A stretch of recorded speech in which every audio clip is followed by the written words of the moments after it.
Why there? I was gonna start this video and go, do you know what? I'm gonna do a Widgie introduction. And then I just came out with Wazza for some reason. I was gonna go, yo, what's up? It's your boy Lionheart.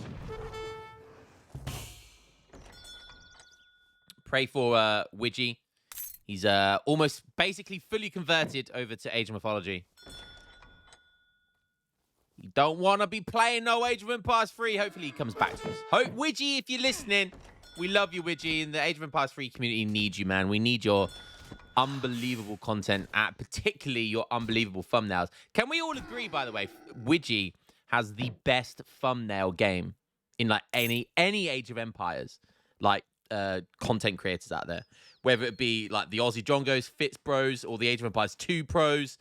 Widgie has the best thumbnails. I don't know, like that man has skill with thumbnails. I'm tempted to say to Widgie, like, I will pay you to do my thumbnails, bro. Not like my thumbnails. Print screen.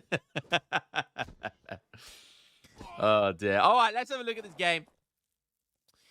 That's enough of the introductions. We got man like Kevin playing as S+ tier Lakota, going up against in the north of the map man like Juliank playing as Ports, another S+ tier civilization. Both these civilizations regarded as very, very strong at the moment. So this is going to be an absolute epic battle. These two, by the way, Kevin and Julian played each other in a best-of-7 series for the ESOC tournament. I think they got through to like I think it might have been the quarterfinals or something like that. And Kevin lost, but he went 2-0 up versus Juliank. So people not understanding, when Kevin plays serious, he is one of the best players in the game. He is right up there, top 10 player in the game. Yes, troll me for the top 10 saying again, but seriously, he is. Anyone that can take 2 games off Juliank, you know, they are decent. You've got to be good, right? You've got to be good. All right, Lakota getting his Pokemon army. He's got a nice Witch Hunter there and a Brigand. Very, very good stuff. He's gone for a starting market. There's the hunting dogs coming in. Not aging up just yet. Portugal, on the other hand. Ooh, schooners. Are we going to see a naughty water boom from Ports? It's been a hot minute since I've seen a water boom with Ports. He has gone down for a TP. Did he pick up some... Let's just have a quick look. Oh my god, my keyboard is disgusting. There's literally like a bit of food on my keyboard. Let's get rid of that. Let's pretend I didn't just say that on chat. Pete, I don't want people thinking I'm like Asmongold. But I definitely am. Right, let's have a look at his deck. Schooners. Yep. 2 caravan. See, this is so good. This is what I've always been saying. If you have a good water deck, guys, it needs to include 2 caravels for the H2 stuff, a frigate, and 3 caravels. So I really like that Juliank has gone for the 3 caravels, because the 3 caravels are very often better than 1 frigate. Most people always have the frigate, but the 3 caravels, for starters, 3 caravels destroys a frigate. Like, a frigate can only kill 1 caravel. And if you've got good micro, you won't lose a single caravel versus a frigate with 3 of them. So that's that for starters. Caravels obviously have more firepower, more HP in total. Nice Pokemon army. He's got a deserted skirmisher as well there. And free caravels take docks down quicker. They kill more boats quicker. They do better against any type of boat. The only time a frigate is better is against land support, which very often you want from a boat, because frigates have a longer range, and they have a much better broadside attack, which is very often used against falconets, skirmisher, infantry units, all that sort of stuff. So most of the time, if you're looking to apply pressure on water, you want 3 caravels. If you want to have a mixture of both water pressure and being able to support on the land, then you want a frigate. Sorry, I just burped there. How woo. Misa Jar Jar Binks. On the Star Wars subject, I know I'll grate some people up the wrong way, but my favorite, and I am a scumbag. I feel like a scumbag for saying this, but A New Hope, sorry, not A New Hope, The Phantom Menace is my favorite Star Wars. Brand me a traitor to cinema, I know, but I'm sorry, Qui-Gon Jinn was the most based Jedi. If it wasn't for Qui-Gon Jinn, none of it would have happened. None of it. It was all because Qui-Gon decided to train the boy, the chosen one. So, come at me if you want. But the Phantom Menace is my favorite. I do like the old ones. A New Hope, Return of the Jedi. They're like my next favorite ones. It's just Phantom Menace happens to be my favorite. Darth Maul, baby. Anyways, enough about the Star Wars. Let's see what's going on here. Juliank is booming away on the land here. Juliank got a very good water boom. So we see here 700 wood into 700 coin. So I think he's going to want to age now with that 700 coin. So he's got a really good timing with his water boom. So he knows how much to boom on water and when to age up. So now he could decide to go for rendering plant or 2 caravels. You know, he's got choices or 600 wood. He's got lots of choices. Let's see what he does. Kevin is applying pressure on the land here. Picking up more treasure guardians. You love to see it. Picking up a gunman here now. Rendering plant is coming in. That's such a good economic card. Just picking up another treasure for 90 coin whilst taking down a trade post. Stagecoach has come in now. So Kevin, so what we've got essentially here is Julian going for the water boom, Kevin going for the TP land boom. You see here he's now shipping in Great Hunter as well. So what's his shipments been? 700 wood, followed by 700 coin, and now Great Hunter. It's going to give him 250 food, but also it gives villagers 20% faster from hunted animals and 10% all food you have gathered from hunted. Okay, that's the bonus. So basically, you know, spice trade, but with an added 270 food or however much it's going to give him. I imagine it's 280. Yeah, so 280 it gave him there. So yeah, pretty damn good card.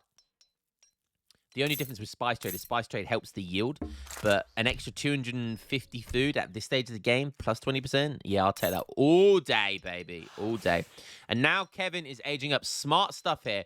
Understands the water play. He doesn't see any of it, but he's going to see the TP here now, and he's going to look at his deck, and he probably scouted this, so he probably recognized that you know, because if you look on his thing, he doesn't need to scout. He can see the HP bar of the fish, which is smart stuff.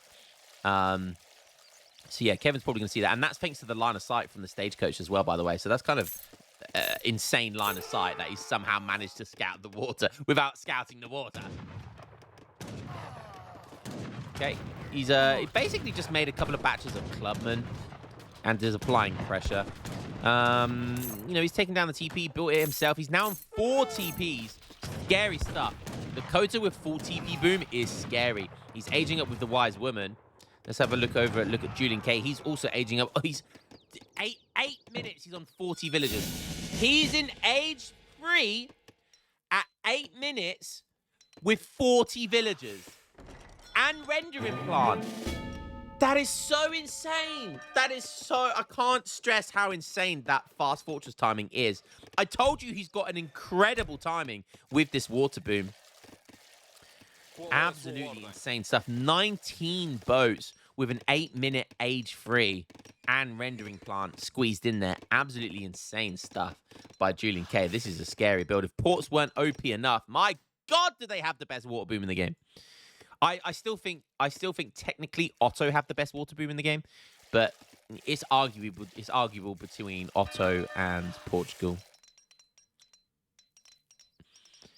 Okay, some place mines coming in. We've got some just general text. 1k wood. Wow, 1k wood. Super greedy. Building some goons here as well. But we take a look over at Kevin. He's obviously got Great Hunter. Plus 4 TPs right now with Stagecoach in. He's booming like crazy himself. So the eco, yes, is in favor for Portugal. But the tempo and the map control, all that sort of good stuff is really in favor of Kevin. And it's all about how Kevin's going to be able to leverage what he's got right now. This tempo, how does he leverage it? What does he do? This is still only a single TC. There's no town militia or anything like that. 8 villagers coming in as well. So going greedy behind this. I like it. I really like it. Nice cheeky TC on the south of the map by Julian. That's a great way of taking a little bit of map control, especially the water control. Really, really smart stuff there by Julian. Okay, double barracks, stable. Julian trying to sneak in the House of Fan Art. This is known as a really good water native. I think it's... Where is it? I always like the Air Force Monasteries. Buildings and ships have more hit points, so 15% hit points for ships and buildings. 15% for 250 resources. That is insane. That is really, really good. Really, really good. That's probably what he wants to go for as well. Docks work much faster and can obstruct an additional battleship. There's that as well. So that's a really good late game kind of water. For 600 resources, you can get a second battleship. So not only does it what it does is it is quite expensive, but what it does is it allows you to make an additional battleship. So you can send a battleship and make, so essentially you can have 2 battleships out at the same time. The only other way of doing that is with Spain, and they can send the 2 battleship card, but they can't make 2 battleships after. So yeah, it's pretty good stuff for the water. So Kevin definitely going to want to sneak that in at some point.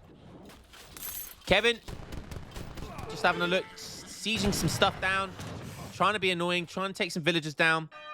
59 villagers. No, 64 in an instant. He's basically 5 TC booming. 2 docks and 3 TCs. He's basically 5 TC booming. Madness. But now we've got a really good opportunity here for Kevin. Cab dive to the front. Bow Riders dealing with the organ guns. And Dragoons, there's no meat shield. There is no meat shield to stop the cab diving in there. So mistake by Kevin. Real mistake there by Kevin. He needed halberdiers or muskets or something like that to act as a meat shield. Throwing away 3 organ guns. He does take down a few skirmishers, but 3 organs, man. It's a good card. You don't want to waste it. So, yeah, like I said, this is all about how Kevin leverages this early tempo that he's got. And he does have the early tempo lead. Kevin wants to drag this out right now. He knows he's got the eco advantage, but he just needs to catch up with his opponent. Look at this, taking villagers out. More skirms coming in. Wakina rifles being a nuisance here. That artillery foundry does go down just about. But it's going to look like it's going to get seeped down again. Look at this, 71 villagers. Soon to be 73, I think. Damn, 73 villagers, pretty good. Kevin going for heavy bow rider comp. So skirm bow rider, which is insane. Bow riders are honestly an insane unit. Like damage output wise, HP wise, they are such an insane unit. And now there's nothing to defend this TC. Where is Julian? He's got some skirm goons himself, but he hasn't got enough to beat this army back. So he's going to try and do some clever kind of hit and runs here. Just try and whittle down the Wakina rifles. Wakina rifles are a weak skirmish. You see there, 107 HP compared to 110 veteran castles, but the damage difference is 45% range resist, 30 range resist. Castles do win in this matchup.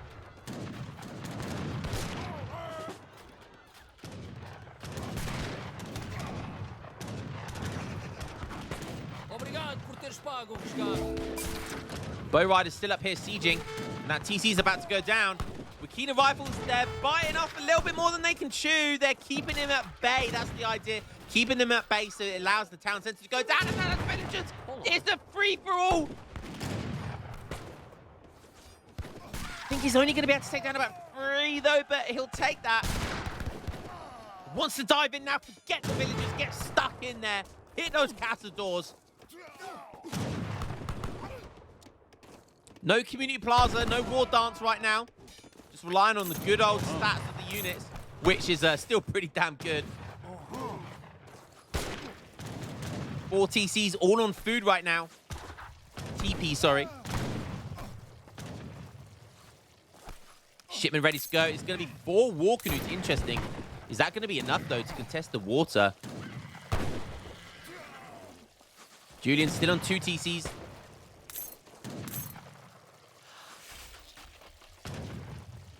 Wakina rifles stop their pursuit. Spirit medicine coming in. Is this 4 war canoes a good shout here?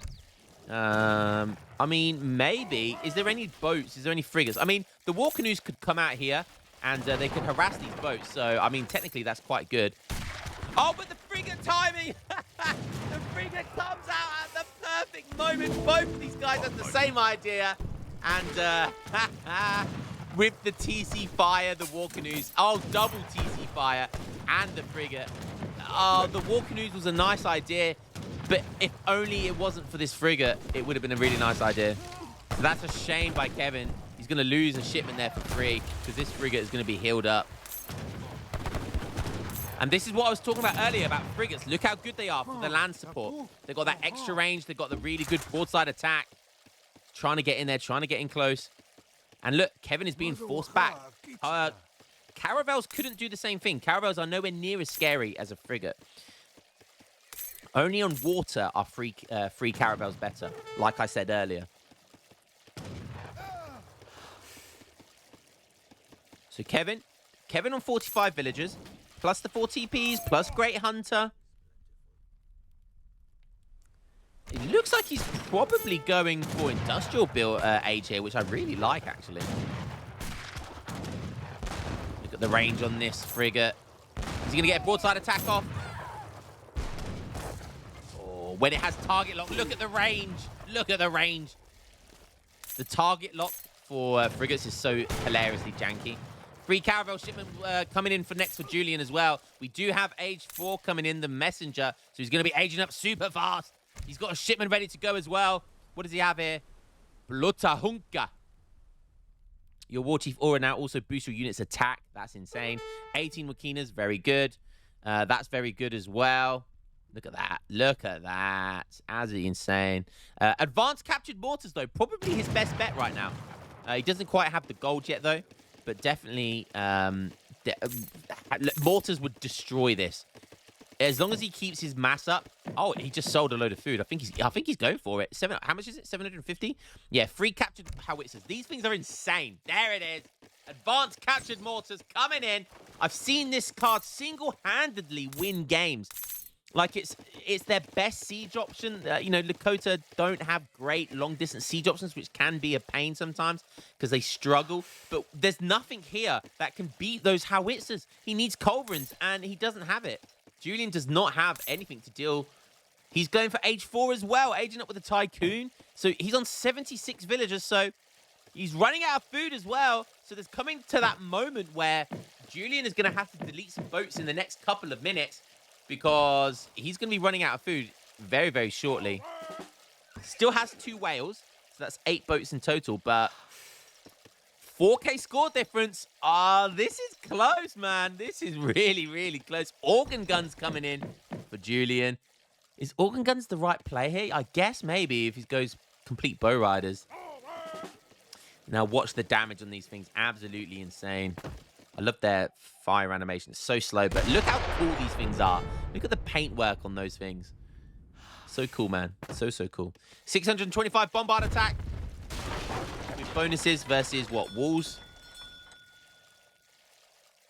Slowly but surely moving towards the TC. Taking back that map control. And this is how you literally Uno reverse the map control in one shipment. Says, oh, you think you've got map control? Bang! Captured howitzers. Come at me, bro. What are you gonna do? Because Julian even needs to do something with like monitors or culverins or somehow snipe these howitzers. Because if he doesn't, he's gonna have to dive in to take them down. And guess what? He'll get absolutely obliterated by this army. Okay. Factory coming in for Kevin. I think he's gonna have to sacrifice that TC. There goes that H4 TC. My God, look how quickly it takes it down. Such a safe range as well. And there's nothing these caravels or frigate can do about it other than look in awe.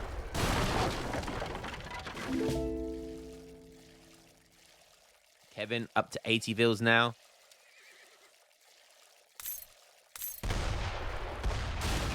Kevin on 50.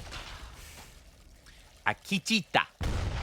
Significantly increases the hit points of all Lakota warriors, but reduces their damage against villagers. That is one of the most best trades you will ever take. Because when it gets to this stage of the game, like, killing villagers isn't a problem because you have so much stuff, right? So that's really not a problem. But taking 20% hit points is insane. Insane. Champion Bow Riders, 417 HP. 36 range attack with 1.5 fire rate. Because what? Burkina Rifles, 124 HP now. Bruh. Champion, these aren't even champion yet, my god. Burkina Rifles are supposed to be weaker than normal skirms. With this shipment and champion tech, 145. Yeah, they've got the same HP as a Castador now.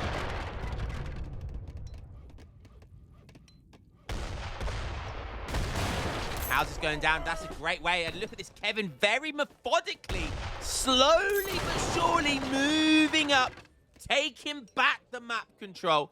And he's doing it perfectly here. He is giving Julian a lot of time to kind of adapt here and figure out how he wants to deal with this and what unit composition he wants to make. So he is buying Julian lots of time, but that's okay. That is okay. Kevin is basically max pot army. Like, he's on 54 villagers, so he's going to be on like 150 military pot. If he gets the war dance from the community plaza, does he have a community plaza down? I can't see one yet. But when that happens, I don't see how Julian wins this. There's only 2k score in it. Now he's getting, oh my god, now he's getting this buff. Blotter Hunka. Look at this. Goons are trying to push forward to deal with these. These things have 375 HP, 75 range resist. And they're only veteran Dragoons. You're going to need something better than veteran. He has guard Castadors. But you're going to need guard Goons. And Julian's going to want to stop making villagers here. He needs full population for army. Otherwise, he's going to lose. Look at the score. The scores are super close. And Julian just constantly having to rebuild these houses. Rebold tech's coming in. Oh my god, these champion bow riders are so scary, man. Every single unit of Lakota is so busted, it's insane. It's so OP.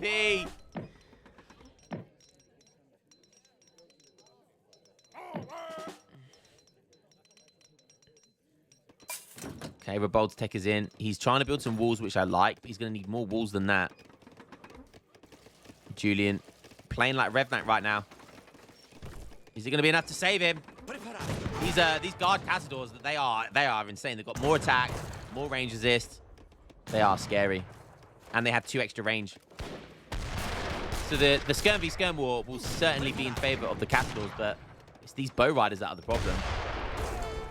Oh, look at that. The barrage attack does damage to the Castadors. Bow riders is diving in. War Dance is in. Kevin's got plus 8.6% attack. And watch these bow riders. Nyam! Nyam! Nyam! Just absolutely obliterating 2 heavy cannons and like 5 revolts. That 1.5 fire rate is so busted. And the barrage attack from the captured howitzers. Look, they have 37 barrage attack with 4 area of effect. Do they have bonuses versus infantry? They don't, but that takes its toll versus Castadors, because Castadors don't have the resist from artillery. So that does a direct 37 barrage times 3, well, 3 of them. And then you take the area of effect into account there as well. That does a decent amount of damage to infantry. So Howitz is not just good against buildings. Another heavy cannon coming in, but watch this, it's about to get absolutely wrecked. Only gets 1 shot off before it gets taken down by a handful of bow riders. Currently at 39 range attack. Can still get more with more villagers on the community plaza. Finally, we see Legion Dragoons, but is it too little, too late for Legendary Dragoons to come in here? Still can't take down these captured howitzers. These howitzers are destroying everything. Julian on 69. Nice, villagers. 69. Nice. And he calls it. Man like Kevin with the triple howitzer card. Now do you see what I'm saying by how I said this card single-handedly can win games. And he was able to push and dominate his opponent. Julian was forced to kind of push out there because everything was getting wrecked by the howitzers. Lakota, man, such a good civ. So many good upgrades here as well. And the advanced captured howitzers, unbelievable card there. Really, you have to have that card. If you guys play Lakota, you have to have that card in your deck. Julian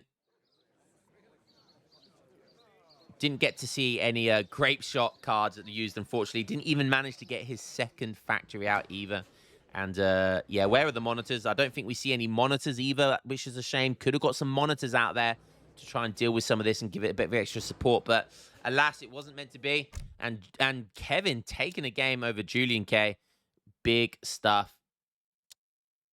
TP Boom beats out Water Boom by the looks of it. Yeah, fantastic stuff there. What a great game. Guys, hope you enjoyed that one. And I will catch you in the next game. Peace.